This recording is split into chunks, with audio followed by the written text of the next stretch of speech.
¿Ya tenemos la llamada con Héctor Herrera? No la tenemos. ¿Tenemos a Jenny Valencia? No la tenemos. Bueno, vamos a intentar enlazarnos más adelante. Una disculpa, usted le están fallando los teléfonos en este momento. Mientras tanto, agradezco enormemente al doctor Juan Ramón de la Fuente que nos acompaña aquí esta tarde en Fórmula Noticias. Doctor, bienvenido, ¿cómo está? Juan, qué gusto, me da en verdad muchísimo gusto estar contigo y con tu auditorio. Gracias por invitarme. Pues esta noticia rápidamente. Vamos a hablar de muchas cosas, doctor de la Fuente, pero ¿cómo ve? Es algo que puede llegar a causar cierto escozor en la población, ¿no? Fuerzas Armadas estadounidenses capacitando a efectivos del ejército mexicano en distintos estados, algunos de ellos armados. ¿Recuerda usted algún precedente sobre una situación así? Pues quizá no tantos, pero a ver, históricamente ha habido una buena colaboración en materia de capacitación y entrenamiento, entonces tampoco es algo tan estrictamente novedoso. Entiendo que puede generar cierta ambivalencia. A mí mismo, déjame decirte que siempre estos temas me dejan un poquito de duda sobre si el balance realmente es favorable, los riesgos cuáles son, pero yo creo que en este momento la ayuda y la capacitación que podamos recibir para ser más efectivos en el combate al crimen organizado es bienvenida. Debemos de perderle miedo a estas cosas, confiar en que nuestra soberanía está mucho más allá de que vengan a capacitarnos y de hecho en algún momento vamos a tener que tratar de articular una escalada internacional para poder ser más efectivos en el combate al crimen organizado. El crimen organizado es un fenómeno global y ningún país es suficiente para enfrentarlo exitosamente, ni siquiera una relación muy sólida bilateral con Estados Unidos me parece que en este momento sería suficiente. Entonces, empezar a tener una perspectiva más internacional que nos beneficie, yo creo que hay que verla con cuidado, pero también como algo positivo. Es algo muy distinto a lo que había sucedido antes, ¿no? Porque estamos hablando de una colaboración, de un programa que al darse esta colaboración se asume como mutua, porque el problema de las drogas, del narcotráfico y de la delincuencia organizada en México, pues impacta directamente en los Estados Unidos, que a su vez tienen su propio territorio. El problema, decía un presidente de México hace muchos años, oigan, si dicen que México es el trampolín de la droga para los Estados Unidos, es que del otro lado de la frontera está la alberca, ¿no? Bueno, sí, siempre, a ver, el consumo es la gran palanca que activa todo esto.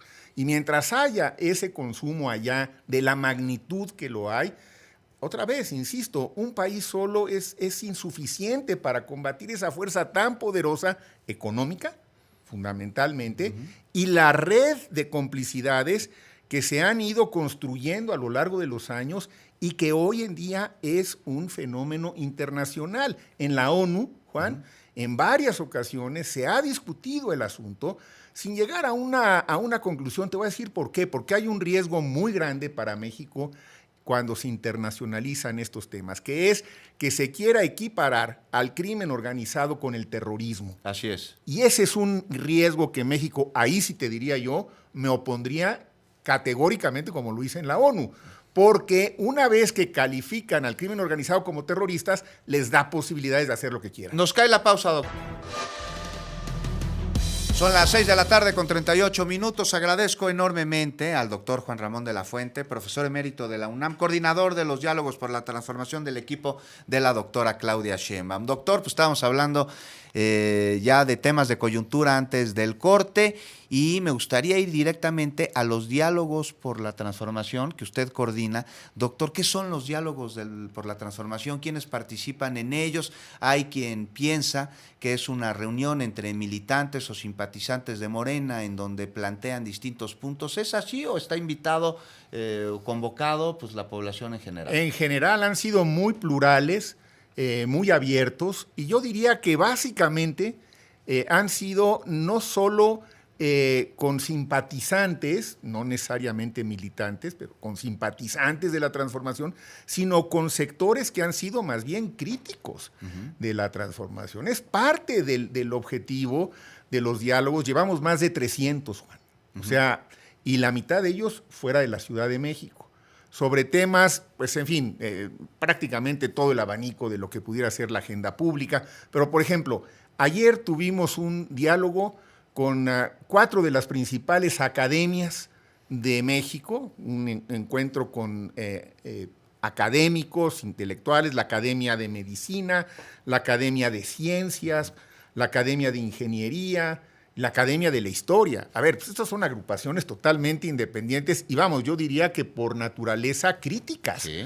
¿no? Fue un diálogo de lo más productivo, se esbozaron ideas, se esgrimieron críticas y también se encontraron puntos de convergencia y al final los consejos directivos de estas agrupaciones dijeron, oigan, si este va a ser el camino, cuenten con nosotros desde nuestras posiciones, por supuesto, independientes. La relación entre el poder y el intelectual siempre ha sido una relación de tensiones, complicada, pero fue un diálogo, digamos, entre pares, porque también en el equipo de diálogos de la doctora Sheinbaum, pues hay académicas y académicos muy reconocidos.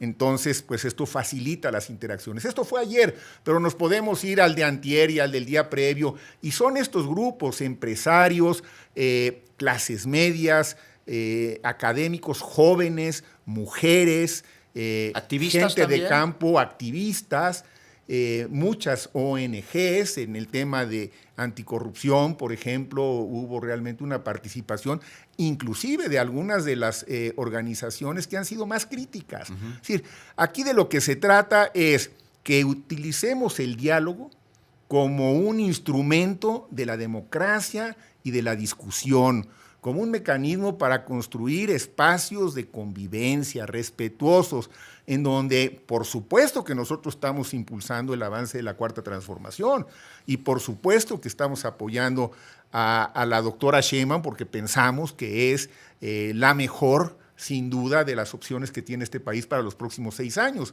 Pero eso no significa que estemos cerrados a escuchar otros puntos de vista y también a que nos escuchen sectores que habitualmente, como no son militantes, como no tienen una vida políticamente muy activa, no necesariamente entran en este tipo de discusiones. Yo creo que han sido muy valiosos desde el punto de vista político y muy importantes porque muchas de las ideas que ahí se han esgrimido han venido a enriquecer las propuestas que la doctora Claudia Sheinbaum está ya esgrimiendo cada vez más en el curso de su campaña política. Tiene ya una propuesta que no solo es resultado de su experiencia como jefa de gobierno de la ciudad, que no solo contempla algunos de los planteamientos que han hecho los partidos que la postulan, sino que recoge ya también muchas de estas experiencias de las discusiones sostenidas en diálogos y eso le ha dado una gran riqueza y yo creo que una gran solidez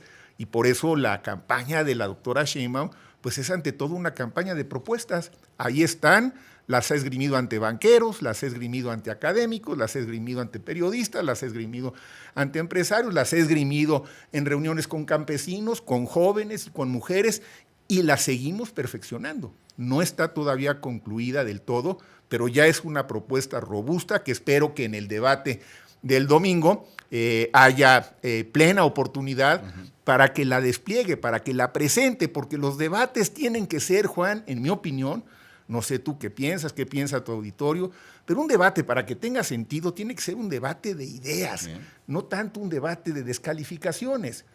Yo participé en las Naciones Unidas en los casi 5 años que estuve en más de 300 debates. Son fundamentales para poder avanzar en los grandes conflictos del mundo. Y aún así nos atoramos y aún así hay guerras. Pero si no hubiera esos debates, el mundo estaría mucho peor. Y la idea es llegar con propuestas, llegar con planteamientos que puedan contrastarse en una confrontación, sí, pero de ideas, no de agravios, no de infundios. Eso es lo que esperamos de este y el siguiente debate, que sea un diálogo y que las candidaturas puedan llegar a plantear cuáles son sus proyectos en los temas en los que se dividen estos debates. Doctor de la Fuente, entonces, diálogos por la transformación, qué bueno que nos lo dice, no es un soliloquio, no es una reunión entre cuates, entre amigos, entre militantes en donde se dan palmaditas de la mano, es escuchar los planteamientos de distintos sectores de la sociedad sin importar cuál es su fin desidia o fobia política, sino simplemente su expertise o aquello en lo que son especialistas en el ámbito académico, en el ámbito de un desarrollo profesional específico o de un activismo. Doctor, ¿cuántos diálogos me dice que llevan? ¿Cuántas mesas? Más de 300. ¿Cuántas faltan? Pues mira, no sé, porque no están predeterminadas. Se van dando. Se van dando.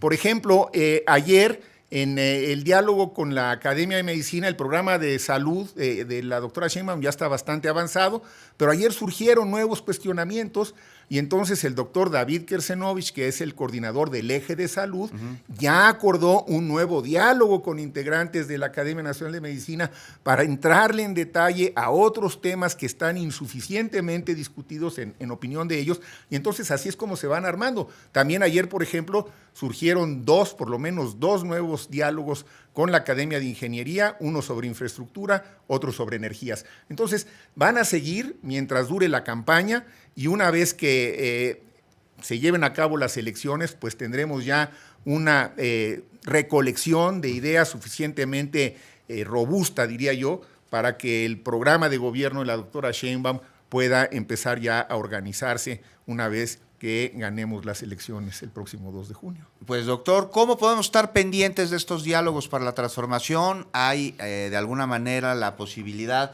de ser testigos de ellos, ya sea de manera presencial o a través de la distancia en computadora? Así es, Renata Turrent, y ahora te dejo todos los datos, está todo el tiempo monitoreándolos, algunos los pasamos en vivo, otros siempre está a disposición del interesado la programación semanal, y yo les dejo ahora aquí a tus colaboradores en la producción para que puedan los interesados acceder. Es cosa de tener un ordenador, una computadora y meterse, oír, porque muchos de ellos son abiertos. Algunas mesas, quiero decirlo, son un poco más pequeñas, algunos son foros muy abiertos.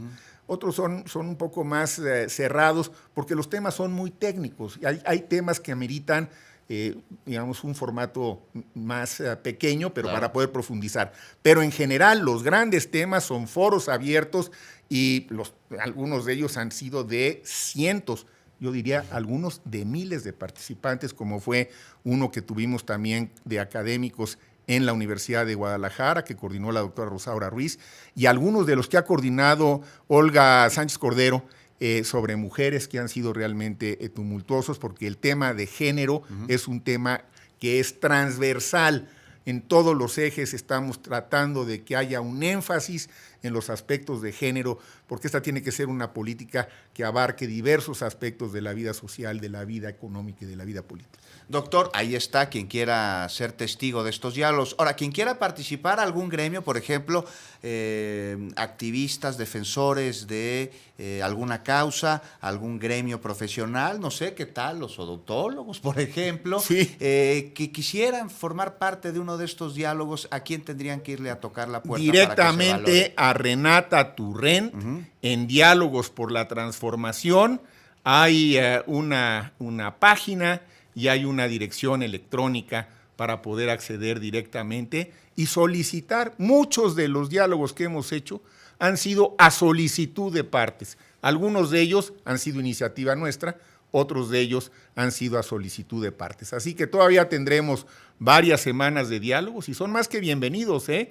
Quien tenga una idea que esgrimir, una verdad que defender, son bienvenidos, porque la pluralidad y el diálogo nos permite, como decía el rector Unamuno, Juan, escuchar, preguntar y aprender. Yo en lo personal, aparte de mi participación en algunos de los temas en los que yo tengo más experiencia, me ha permitido aprender muchísimo, porque en este país hay muchas personas que tienen estupendas ideas, que quieren sumarse al avance y a la transformación del país, que tienen posiciones medio críticas. Claro. Está bien, si no tenemos que estar de acuerdo en todo, al contrario. Es necesario en una democracia, por supuesto, ¿no? Pero en la medida en la que podamos construir estos espacios de convivencia y de interacción respetuosa, creo que estamos realmente abonando a fortalecer nuestra democracia. Doctor, en uno de los diálogos usted señaló, o en una declaración, no me acuerdo si fueron los diálogos,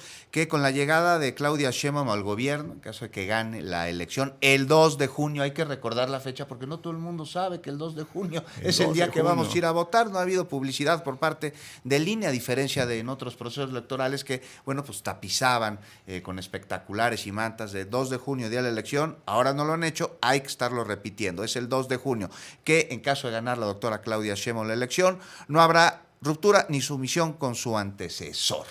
Así es, Juan, porque, a ver, todavía hay mucha gente en México que pues tiene la idea de lo que ocurría antes, que era que el candidato ganador o rompía con su antecesor o tenía que someterse. Y si recuerdas, por lo menos los que yo recuerdo en mi vida adulta, desde que empecé a tener interés en esto, desde muy joven, por cierto, pues casi todos acabaron en rupturas. Y aquí no, porque lo que está planteando la doctora Sheinbaum es que tiene que haber un mecanismo de continuidad con cambios. ¿Qué significa esto? Que los principios, los valores de la transformación de la vida pública nacional, por supuesto que deben de continuar. Pero aquellos programas que no han alcanzado las metas que queríamos, los objetivos anhelados, pues tienen que revisarse y tienen que cambiar, tienen que innovarse. De hecho, una transformación que no se está modificando, pues de alguna manera dejaría de ser transformadora, ¿no es cierto? Entonces, en materia de derechos sociales, en materia de economía moral, en materia de anticorrupción, pues hay una serie de principios y de planteamientos que tienen que consolidarse. Pero algunos de los programas de políticas públicas que no han alcanzado las metas y los objetivos que se habían trazado, pues tienen que revisarse. Sin duda. Y tienen que revisarse con rigor y revisarse con espíritu crítico. Y si tú analizas algunos de los programas de la doctora Sheinbaum que ya dio a conocer, como es el caso de energías, como es el caso de programas sociales, muchísimos de ellas. Fíjate, el gran cambio que hubo, Juan, los programas sociales en estos años se convirtieron en derechos. Sí.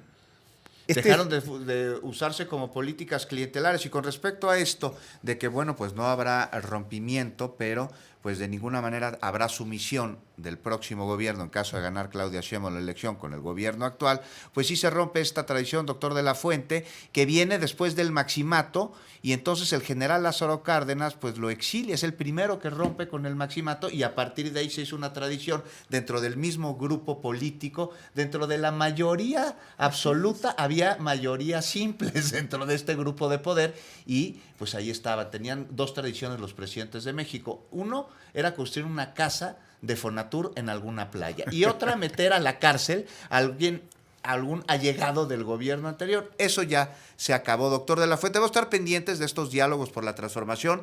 Quiero aprovechar que está usted aquí para preguntarle lo siguiente, otro tema de coyuntura. La secretaria de Relaciones Exteriores, Alicia Bárcena, que luego le dicen canciller, ¿no? Pero me parece que la figura de canciller no existe en México, es la secretaria de Relaciones Exteriores. Bueno, lo que pasa es que al edificio de la Secretaría de Relaciones Exteriores se le ha conocido históricamente como el edificio de la Cancillería. Sin duda. Bueno, por ahí viene. Pero pues bueno. hoy dijo que no hay temor por la llegada de Trump. Vamos a escuchar lo que dijo Alicia Bárcena, la secretaria de Relaciones Exteriores. No hay temor por la llegada del presidente Trump. La verdad es que la relación de México y Estados Unidos es de muchísimos años. Nosotros tenemos casi todos familia en Estados Unidos. Allá hay mucho norteamericano aquí, entonces hay muchos años de comercio, las empresas son globales ya, lo mismo están en México que están en Estados Unidos, entonces nosotros creemos que con independencia quien llegue, ya es imposible romper la relación comercial que se tiene de tantos años. Cualquier presidente de cualquier país, México o Estados Unidos, va a tratar de hacer todo lo posible por conservar el tratado. Una errata, doctor de la Fuente. Yo dije que era la secretaria de Relaciones Exteriores, hasta me aventé toda una teoría sobre la... No, fue la secretaria de... fue Raquel Buenrostro.